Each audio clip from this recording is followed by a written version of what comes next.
traders, jumpa lagi di Fibonacci Channel dan kita akan memprediksi kembali seminggu ke depan gimana pergerakan market. Setelah seminggu kemarin kita berhasil mendapatkan banyak keuntungan ya.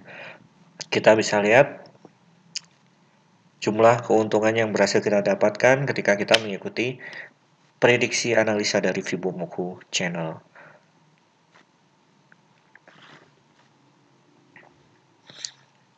Oke.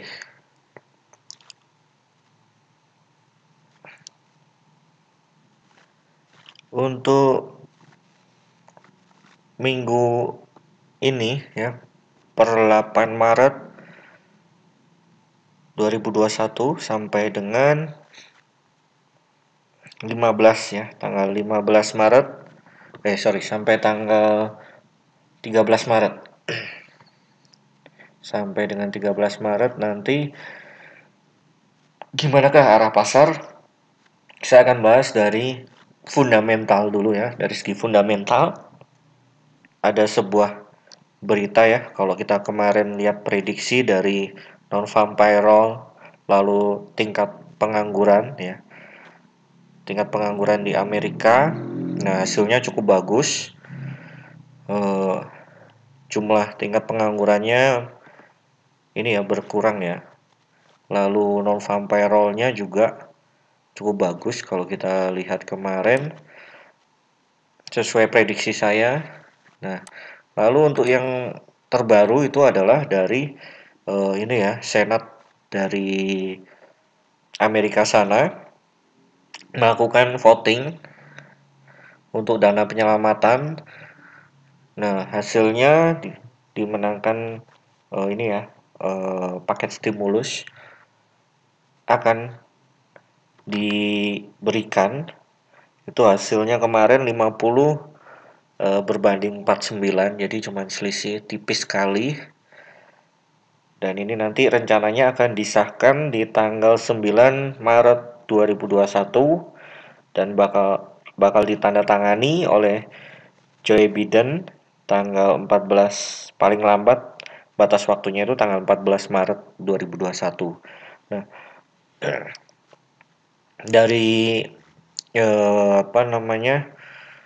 salah satu sumber itu mengatakan kalau Joe Biden akan mengutamakan ini ya, beberapa manufaktur di rencana kerjanya. Yang pertama itu di sektor baterai, farmasi, mineral, dan semikonduktor. Nah, ini wajib hati-hati ya. Jadi wajib hati-hati di sini untuk yang trading di emas dan ini ya, di bidang komoditi ya. Jadi hati-hati, kemungkinan bisa mengarah ke atas ya atau bullish. Nah, ini kita wajib waspada. Yang kalau kita kemarin udah banyak sell, terutama di emas ya, kita lebih banyak sell.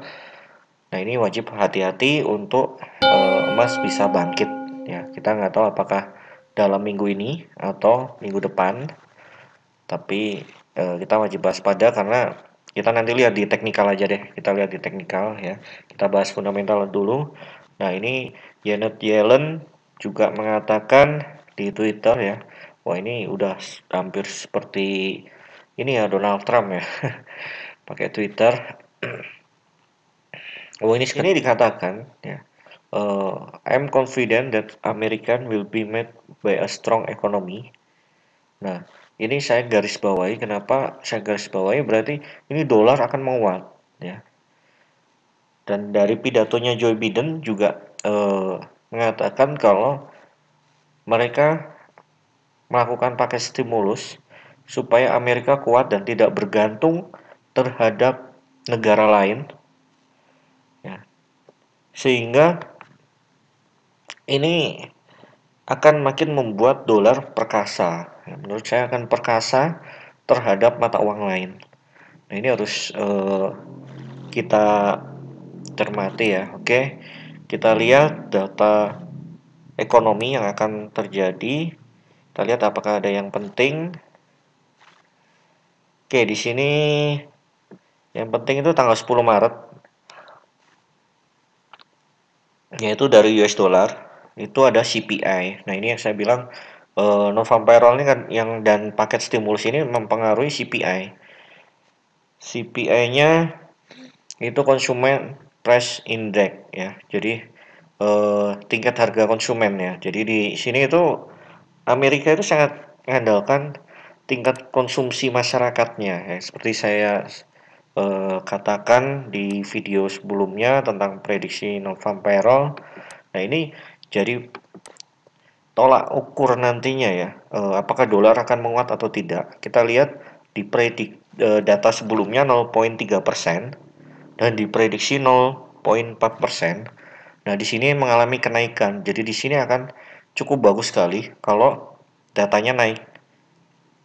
Dan menurut saya, kalau memang tanggal 9 nanti eh, resmi ya dinaikkan, ini memang nggak mempengaruhi karena ini yang diambil adalah data bulan lalu ya, bulan Februari ya. Nah, selama Februari sampai sekarang. Nah, jadi CPI-nya untuk yang terjadi bulan lalu. Nah, ini nggak akan terlalu mempengaruhi kalau hasilnya sama 0,3 atau 0,4. Ini market pasti ada sedikit gejolak.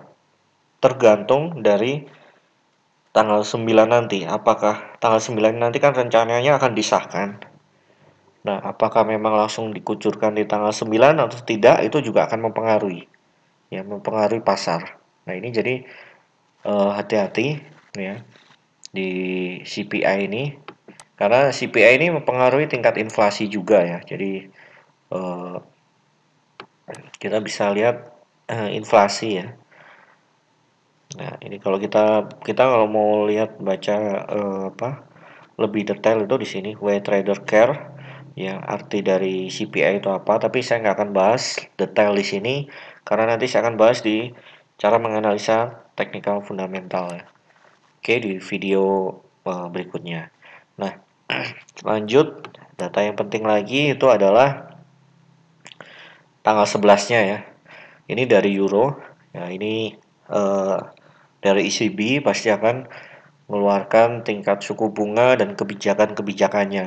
Nah, di sini kalau Eropa tidak mengeluarkan sebuah kebijakan ekonomi, tidak ada stimulus seperti Amerika atau tidak ada kebijakan lain, ini akan membuat euro akan bearish ya, akan lebih parah.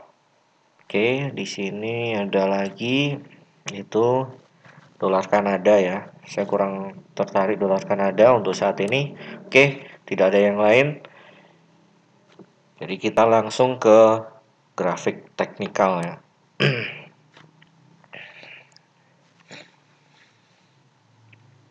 Ya, di grafik teknikal kita sudah lihat minggu kemarin kita prediksi capai target ya 1692, tapi ini masih belum kecapai di 1670. Ini menjadi titik support yang sangat kuat dan ini harga sudah kembali ke 1700. Apakah ini akan 1692 ini akan jadi support kuatnya memang atau akan turun kembali ya di 1670. Nah, ini kita bisa lihat nanti hari Senin besok ya, kita lihat pergerakan pasar seperti apa.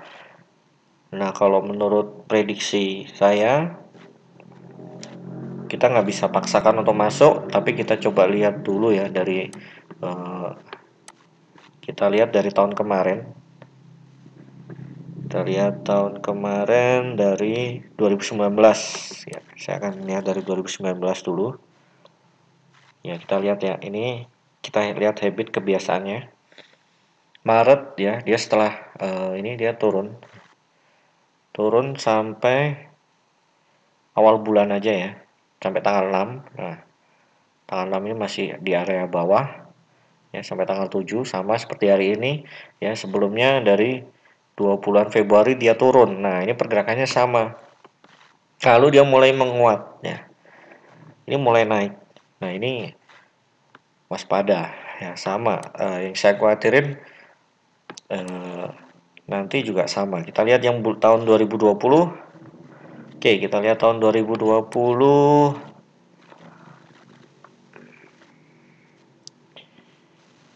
Maret ya. Oke. Dari 9 Maret ini 24 Februari ya, dia turun tapi sempat naik lagi, baru tanggal 9 Maret dia ini agak terlambat ya. Jadi dimulai per tanggal 9 atau 10 ya. 10 Maret itu dia terjun bebas ya. Sampai tanggal 20 Maret. Jadi tanggal 20-an itu harga emas masih ada potensi turun. Nah, saya akan bagikan almanak juga nanti di video selanjutnya ya. Setelah video ini saya akan kasih bocoran tentang almanak. Itu yang membantu saya memprediksi pergerakan harga lebih akurat ya. Oke. Nah, ini turun, emas masih turun, dan saya melihat kita bisa ambil posisi itu di area ini 1692 lagi ya.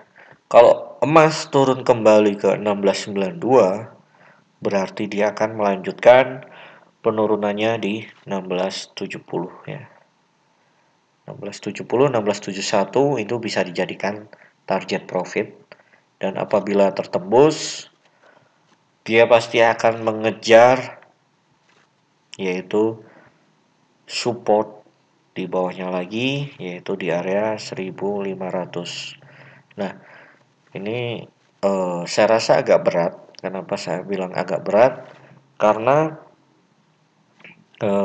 ini ya, Presiden Joe Biden rencana lebih menguatkan di sektor baterai, mineral, semikonduktor. Memang nggak ada hubungannya dengan emas, tapi baterai ini membutuhkan ini ya, kandungan atau barang-barang tambang lah. Biasanya kalau secara logika, kalau harga tambang biasanya naik, biasanya juga tambang-tambang yang lain juga ikut menguat. Nah, ini emas bisa jadi juga akan mengalami penguatan. Nah, tapi ini tergantung kapan dimulai dilakukan oleh ini ya, Presiden Amerika. Kebijakan-kebijakannya kapan akan dilakukan. Nah, tapi kita siap-siap. Jadi target saya cuma di 16. Saya nggak ambil 1670. Saya lebih ke area 1675 ya, seperti prediksi saya sebelumnya, sampai 1677. Oke, kita coba agak pendek ya. Siapa tahu ada lihat. Oh, ya ini masih turun. Ya ini makanya saya bilang ini kalau kita boleh nge-sell itu kalau dia lewat dari harga ini ya. Oh, udah sempat 1686. Dikit lagi ya. Harusnya sih dia turun dulu ya. Kalau menurut saya ini harusnya turun dulu. Oke. Tapi kalau dia naik nggak lewat dari ini ya.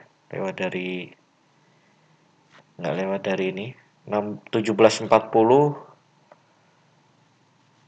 Kalau dia nggak tertembus 1740, dia akan turun lagi, ngejar 1670 tadi.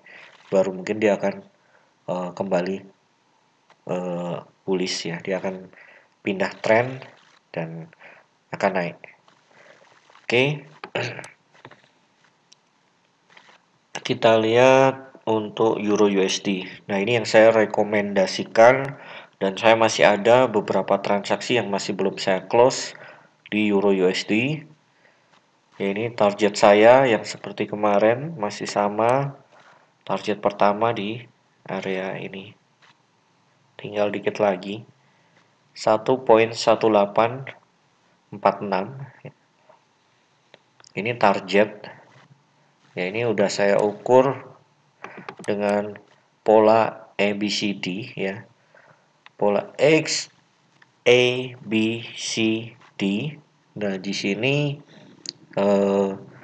A, B biasanya sama dengan CD. Nah, jadi ini udah saya ambil ya. Oke. Nah, kalau kita ambil dari tertinggi sini taruh, ketemulah harusnya Euro USD sudah saya pastikan ke arah sini. Ini menurut prediksi saya sangat yakin sekali harga Euro USD harus turun ke area ini 1.1846 ya, dan untuk kedepannya untuk dalam waktu yang mungkin minggu ini masih bisa, kalau nanti ada ECB atau CPI-nya Amerika, dia bisa melanjutkan penurunan sampai 1.17360 ya. Ini kita bisa jadikan TP. Oke. Dari sini kita lihat pound sterling ya. Oke. Untuk pound sterling kita ukur lagi pakai angka Fibonacci.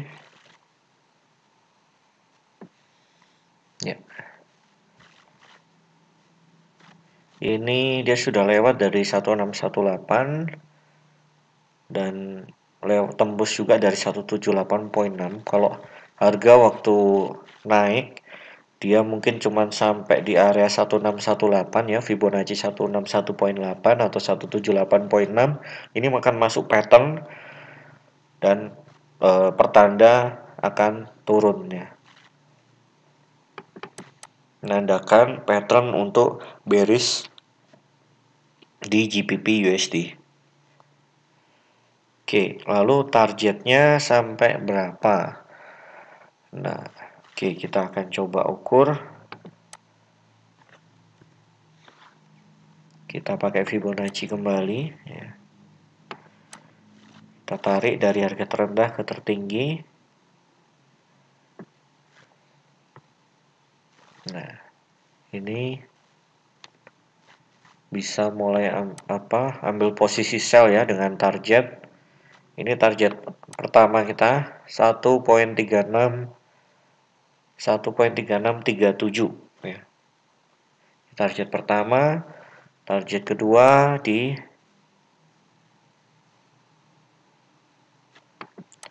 1.3450 dan target di angka 61.8 ini sangat mungkin ya, karena ini kalau kita lihat pound sterling ini kuat banget, dia nggak turun-turun ya.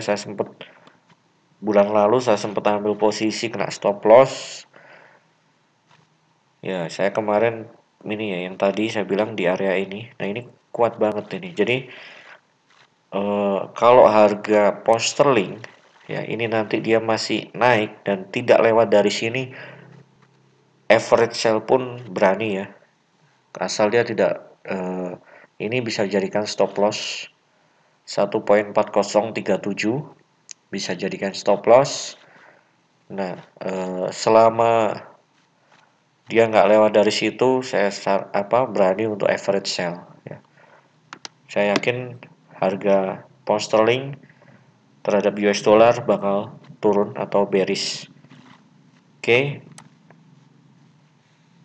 Gimana dengan USD JPY? Ya, USD JPY tembus semua ya. Ini ya target saya yang 2 minggu yang lalu ya. 107 tembus, 108 tembus. Tapi ini hati-hati ya dengan USD JPY. USD JPY udah cukup tinggi pergerakannya. Dan mungkin minggu ini masih ada potensi untuk bullish ya. Ini resistennya itu di area 109.70 sampai dengan 109.85. Nah, ini kalau saya sarankan kita masih bisa nge-buy, tapi untuk wilayah ini yang saya kasih tanda merah, ini kita bisa siap-siap untuk mulai sell ya. Ini kita boleh mulai sell. Jadi kita lihat apakah minggu ini akan tercapai dan baru minggu depan kita mulai sell. Kita tunggu aja. Dan kalau yang mau trading USD Japanese Yen ya. Oke, dengan Swiss franc gimana? Swiss franc juga ini prediksi saya minggu lalu luar biasa ya. Dia ngejar ke area 161,8 angka Fibonacci-nya. Nah, ini udah kelihatan sekali memang bakal up. Ini saya untung udah cukup lumayan, tapi kemarin saya cuma sampai 1,27 ya. Angka Fibonacci angka Fibonacci 127. Ini saya udah close ya, saya udah ngambil posisi lagi. Saya juga nggak ngejar resisten yang di sini, saya nggak kejar. Yang di sini saya juga nggak kejar. Nah, jadi saya udah cukup ngerasa cukup untung lumayan ya, karena saya udah mulai sell ketika ini ya candlestick tembus trend ya. Dan di sini saya mulai tambah lagi ya, tambah posisi. Dan di sini saya ambil posisi lagi dan di sini saya udah keluar. Ini untungnya saya cukup lumayan di USD Swiss franc. Oke. Selanjutnya saya akan bahas sedikit tentang gas ya. Kemarin saya sempat ngerekomendasiin gas. Ini gas sempat naik tapi nggak sampai target ya. Saya waktu kemarin saya rekomendasikan untuk buy di harga 2,77 ya. 2,77 itu waktu itu di sini candlenya, ini time frame 12 jam. Nah, harga sempat naik. Ya ini sebenarnya udah untung lumayan, dia turun lagi, bahkan lewat dia naik lagi ya kemarin. Naik tinggi sekali. Ini sampai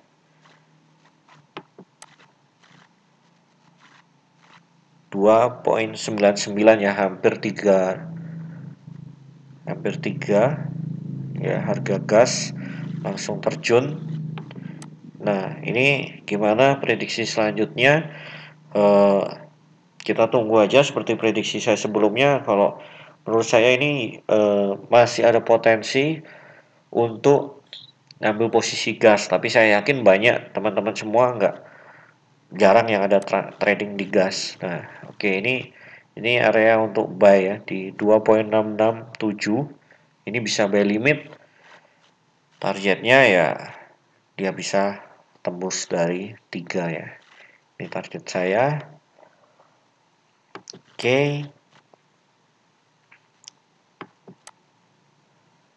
Ya, ini emas, ini euro. Ini saya ada posisi ya, masih ada posisi kemarin waktu non farm payroll saya ada posisi. Nah, ini saya kemarin ya, ini history transaksi saya. Saya ada sell lagi ambil posisi sell di area sini.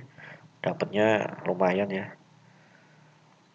Ini baru daerah sini saya close. Ini sebelum non farm payroll saya udah close duluan. Begitu NFP saya ambil lagi ya, sell, tapi masih belum capai target.